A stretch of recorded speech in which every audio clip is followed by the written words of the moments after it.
Welcome to Mawlynnong, cleanest village in Asia. এখন আমরা চলে এসেছি এশিয়ার সবচেয়ে পরিচ্ছন্ন গ্রাম তেজপাতার গাছ। মাওলিংনং গ্রাম যেতে যেতে এই দেখো কাঁটাতারের বেড়া দেখতে পেলাম। এই হলো বাংলাদেশ আর ভারতের মধ্যে বর্ডার। তারের যে কাছাকাছি যাবে না, কোথায় কি কাঁটাতারের ওপাশটাই হচ্ছে বাংলাদেশ আর এপাশটাই হচ্ছে ভারত। দেখো বন্ধুরা কিভাবে বেড়া দেওয়া আছে, আর এই যে সামনে পুকুর বা যা কিছু দেখা যাচ্ছে সবকিছুই বাংলাদেশের। ও, এগুলো সব বাংলাদেশের। এই বর্ডারটা দেখে নাও বন্ধুরা।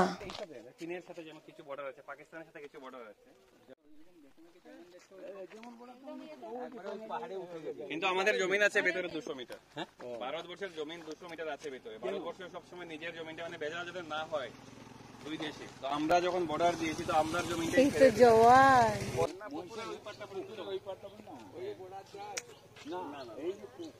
এখানে আবার পিলার আছে। হ্যাঁ, এখানে আবার পিলার আছে কিন্তু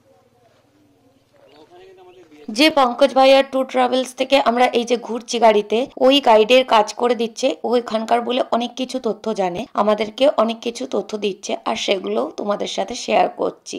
ভারত বাংলাদেশের বর্ডার দেখা হয়ে গেল। এরপর আমরা গাড়িতে চেপে চলে যাচ্ছি এশিয়ার ক্লিনেস্ট ভিলেজ মাওলিংনং এ। তারপর নিয়ে ওরা রেখে দেবে, তারপর শুকালে তারপর হেভি শক্ত মাল তো ছালতে উঠাবি। এই যে যখন বিক্রি করে তারপর ওই সুপারিটা বিক্রি হবে বাজারে। যারা পান সুপারি বিক্রি করে তারা ছাল সমেত কিনে আনবে। তারা দোকানে বসে চাকু দিয়ে টিক করে তুলবে, চাকু দিয়ে কাটবে, প্যাকিং করবে। এটা গৌহাটিতে অ্যাকচুয়ালি আসামের সুপারি একটা আছে, এটা 12 মাস হয় আসামে।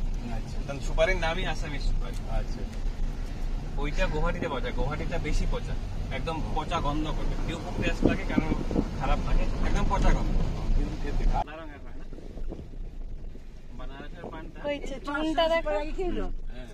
এইরকম খায় এখানকার লোকেরা, এই যে চুন সুপারি। বন্ধুরা এই দেখো এখানকার পান, সুপারি আর এমনি করে চুন দিয়ে দিয়ে দেয়। আর এখানকার পানের টেস্ট খুবই কড়া আর কেমন একটা অদ্ভুত রকমের খেতে, খুব একটা ভালো টেস্ট না। কিন্তু এখানে খাসি পাহাড়ে এরকমই সবাই খেয়ে থাকে।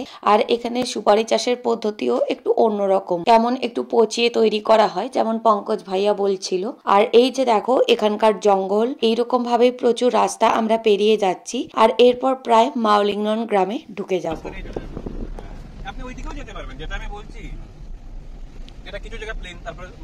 বন্ধুরা তোমাদেরকে দেখালাম এইমাত্র ভারত বাংলাদেশের বর্ডার পেরোলাম। আর দেখো এই যে মোবাইলে দেখিয়ে দিচ্ছি তোমাদেরকে, দেখো পুরো উঠছে ওয়েলকাম টু বাংলাদেশ। এখানে দেখো পুরো লেখা আছে ওয়েলকাম টু বাংলাদেশ। এটা পুরোপুরি বর্ডারের মধ্যে এবং এতটাই বাংলাদেশের কাছে যে ওখান থেকে মাইকিং হচ্ছে সেটাও শোনা যাচ্ছে, আর এমনকি টাওয়ারেও উঠছে। আরো একটু এগিয়ে যেতে আরেকবার মোবাইলটা চেক করলাম, তখন দেখাচ্ছে ওয়েলকাম টু আসাম। তাহলে দেখো এখানে ভারত আর বাংলাদেশ ঠিক কতটা কাছাকাছি। দেখতে দেখতে আমরা চলে এলাম মাওলিংনং গ্রামে। এখানে গ্রামে ঢোকার আগে একটা স্পট আছে এরকম দেখার মতো, টিকিট প্রাইস প্রত্যেকে 10 টাকা করে। এটাও একটু দেখে নিচ্ছি, তোমাদেরকে ঘুরিয়ে দেখাচ্ছি।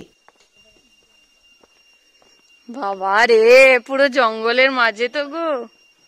বন্ধুরা মাওলিংনং গ্রামে ঢুকে গিয়েছি। আর মাওলিংনং গ্রামের মেন জায়গায় ঢোকার আগেই এটা একটা ব্যালেন্সিং রকের জায়গা। দেখো নিচটা পুরো কেমন ছোট একটা জায়গার ওপর এত বড় পাথরটা ঝুলে রয়েছে, এটা ন্যাচারালি রয়েছে। ও দেখো কোন ব্যাপার আছে, এত বড় একটা পাথর এতটুকু জায়গার ভিতরে আছে, ঝুলে আছে, ঝুলে খুব সুন্দর এই ব্যালেন্সিং রকটা দেখতে লাগলো। এরপর মেন গ্রামের দিকে এগোবো। মানে কেউ ম্যানমেড তো অবশ্যই নয়, অরিজিনাল। এখানে আমরা কয়েকটা ছবি তুলে নিলাম। আর এই জায়গাটায় কিছু দেখার নেই, শুধু এই ব্যালেন্সিং রকটাই আছে। এই জায়গাটা তোমাদেরকে দেখিয়ে দিলাম, এরপর গাড়িতে উঠবো। Balancing rock.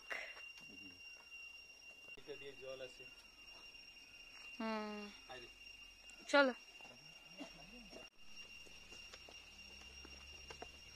একটু সিঁড়ি দিয়ে নেমে এই ব্যালেন্সিং রকটা রাখা ছিল, এরপর উঠে গেলাম। এই যে গাড়িতে আবার চড়ে বসলাম। এখান থেকে যে গ্রামটা মেন, যেটা ক্লিনেস্ট ভিলেজ বলে, সেই জায়গাটাই যাচ্ছি। পঙ্কজ ভাইয়া বললো প্রায় পৌঁছেই গেছি আমরা। এই যে এখানে মাওলিংনং গ্রামে ঢোকার জন্য একটা আলাদা টিকিট করতে হয়।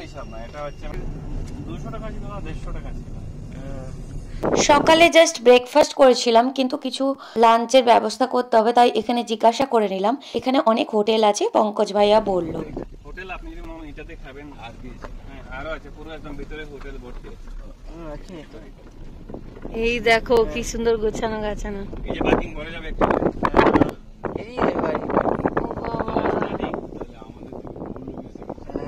এটা গ্রামের স্টার্টিং। বন্ধুরা দেখছো গ্রামে ঢোকার আগে পার্কিং এর কত বড় জায়গা। এখানে সবাই এখন ঘুরতে আসে। এশিয়ার সবচেয়ে ক্লিনেস্ট ভিলেজ বলে খুবই পরিচিত মাওলিংনং গ্রাম। এই যে এখানে লেখা আছে ওয়েলকাম টু মাওলিংনং। আর এই যে এখানে নেমে আমরা একটু গ্রামটা ঘুরে নেব, তোমাদেরকেও গ্রামটা ঘুরিয়ে দেখাচ্ছি। বন্ধুরা যদি ভিডিওটি দেখতে ভালো লাগছে তাহলে দেখতে দেখতে অবশ্যই একটি লাইক করে দিও।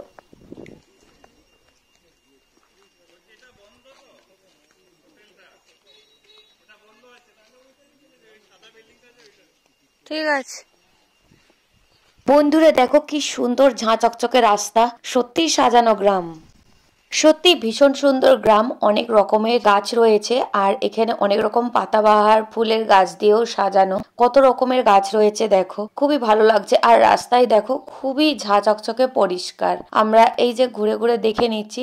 আর বন্ধুরা দেখে নাও আরো গ্রামের ভেতরের দিকে যাচ্ছি। দেখো কোথাও সেরকম জনবসতি লাগছে না, কিন্তু এখানে যত ভিতরে ভিতরে যাবে ভেতরের দিকে জনবসতি রয়েছে। আর এই দেখো যেদিকে তাকাচ্ছি সেই দিকে খুবই ঝাঁ চকচকে পরিচ্ছন্ন। এই গ্রামে খাসি সম্প্রদায়ের মানুষেরা বসবাস করেন এবং এখানে একটা ইন্টারেস্টিং ব্যাপার আছে। এখানে হচ্ছে মাতৃপ্রধান সমাজ। এখানে পরিবারের যারা বড় মেয়ে হয় তারা মায়ের সমস্ত সম্পত্তির উত্তরাধিকারী হয় এবং জন্মের পর থেকে সন্তানের টাইটেলও কিন্তু মায়ের টাইটেলেই হয়। এটা মূলত মাতৃপ্রধান সমাজ। আর দেখো এখানে সব লেখা আছে সরকার থেকে আরো কত অনুদান দিয়ে এখানে সুন্দর করে তোলা হয়েছে। এই জায়গাটাই পুরো জঙ্গলে ভরা। পাহাড়ের মধ্যে তো জঙ্গল থাকবেই, আর এখানে অনেক রকমের গাছ রয়েছে। মাঝে মাঝে এরকম বাঁশ বেতের বসার জায়গাও রয়েছে। এখানে বাঁশ আর বেত প্রচুর তৈরি হয়, এই জন্য এখানে এগুলো দিয়ে সবকিছু, বাঁশের সিঁড়ি, বাঁশের বসার জায়গা, সমস্ত কিছু তৈরি হয়েছে। আর দেখো চারপাশে জঙ্গলের পরিবেশ পুরো শুনশান, খুবই ভালো লাগছে, খুবই ভালো লাগছে। খুব সুন্দর ভিলেজ, পুরো একদম পরিষ্কার পরিচ্ছন্ন, দারুণ লাগছে। গ্রামের ভিতরের দিকে আরো এগিয়ে যাচ্ছি, দেখছি কেমন কি জায়গা। সত্যি রাস্তা দারুণ। এখানে ফলের গাছ রয়েছে, তেজপাতা গাছ রয়েছে। এই যে বন্ধুরা তোমাদেরকে দেখিয়ে দিচ্ছি, এই হলো তেজপাতা গাছ। আর এইখান থেকে তেজপাতা নিচেও পড়ে রয়েছে, এগুলোই শুকিয়ে তৈরি হয়। এই যে দেখো তোমাদেরকে দেখিয়ে দিচ্ছি। আর চারপাশটা দেখো কিরকম জঙ্গল, আর এই যে নিচে পড়ে রয়েছে। এই তো তেজপাতা। যত শুকনা হবে তত কম।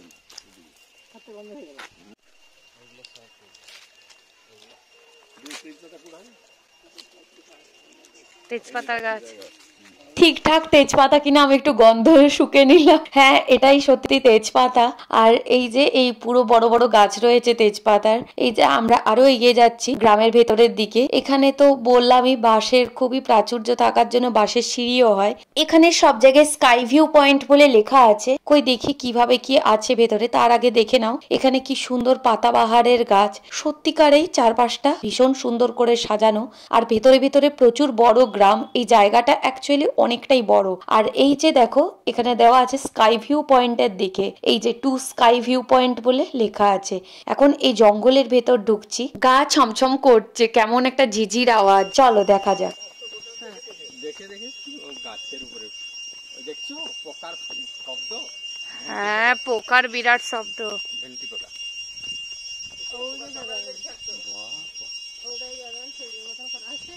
এই যে শিকড়গুলোকে আবার করছে কিছু একটা, এই যে বেনে বেনে। এ তো আমাদের বাবা রে ভয়ই লাগছে। গাছের উপরে না, সেটা আলাদা জায়গা, সেটা আলাদা জায়গা। যাচ্ছে কোথায় আলটিমেটলি গাছের উপর? এই যে এই নিচ থেকে হেঁটে হেঁটে হেঁটে হেঁটে উপরে উপরে বই বাবা কোথায় কে পড়ে যাবে। এই যে বন্ধুরা এই হলো স্কাই ভিউ পয়েন্ট। বাঁশের বেতের দিয়ে সব সিঁড়ি করা আছে গাছের মধ্যে। আর ওপরে উঠে গেলে আকাশ দেখতে পাওয়া যাবে। আর প্রত্যেকের জন্য 30 টাকা করে লাগছে। আর খুব ভয়ের একটু আছে, কারণ এটা পুরোটাই স্লোপ, এটা কোনো সিঁড়ি নয়, দেখেই বুঝতে পারছো। স্কাই ভিউ পয়েন্ট সকাল 6টা থেকে রাত্রি 6টা খোলা, 30 টাকা পার হেড। ও 10 জনের বেশি উঠতেও পারবে না দিয়েছে। 10 জন নামবে, 10 জন উঠবে। ইচ্ছা করছে। বন্ধুরা আমার খুবই ইচ্ছে করছে এটাই চাপতে, হয়তো বন্ধুদের সাথে থাকলে চাপতেও পারতাম, কিন্তু ফ্যামিলির সাথে হলে এইসব জায়গায় চাপতে দেয় না, আর বলবে যে কোথায় পড়ে যাবে কি হবে, শুধু ভয় পায়। আর সত্যিকারেই দেখে খুবই চাপতে ইচ্ছে করছে, বেশ অ্যাডভেঞ্চারাস ব্যাপার আছে। বন্ধুরা তোমরা যারা আসবে, যদি সেই রকম সেম মেন্টালিটির ফ্রেন্ডস পাও তাহলে অবশ্যই চাপবে, নতুন এক্সপিরিয়েন্স হবে।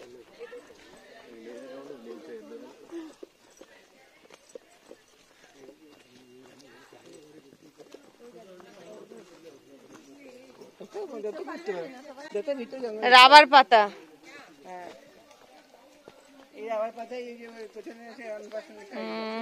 এই মাওলিংনন গ্রামে বেসিক্যালি ওই স্কাই ভিউ পয়েন্ট আছে, ওই যে স্লোপের মতো বাঁশের জায়গা দিয়ে উঠে যেতে হয় ওপরে, ওইটা একটা ইন্টারেস্টিং ব্যাপার।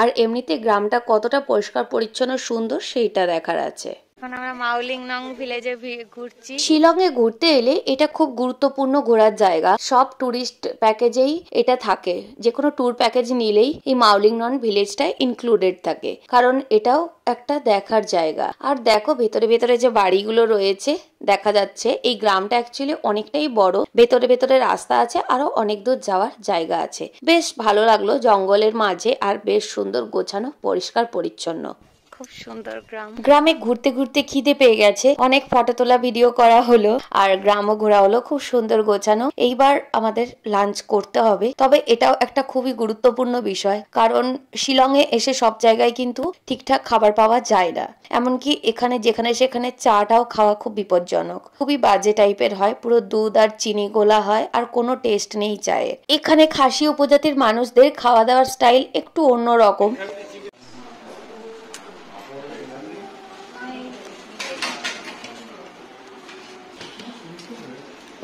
এখানে ভালো খাবার পেয়ে আমরা ঢুকে পড়লাম। দেখো এখানে আমাদের খাওয়ার মতো খুবই ভালো খাবার দিয়েছে, ভাজা দিয়েছে, আমি ডিম খাবো বললাম, চিকেন খাবো না বললাম, তাই ডিমের ঝোল, ডাল, তরকারি সমস্ত কিছুই রয়েছে, ইভেন পাঁপড়ও রয়েছে। এখানে ডিমের থালি 180 টাকা, আর ভেজ থালি হলে 160 টাকা, এরকম ভাবে প্রাইস করা আছে।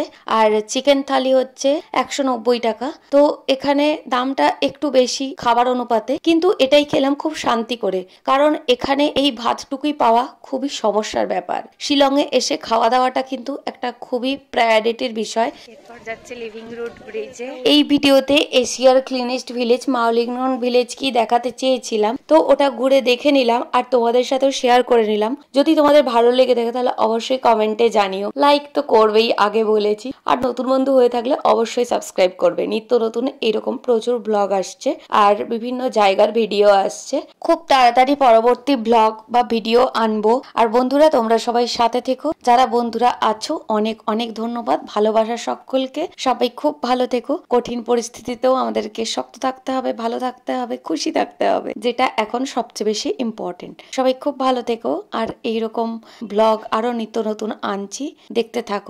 টাটা।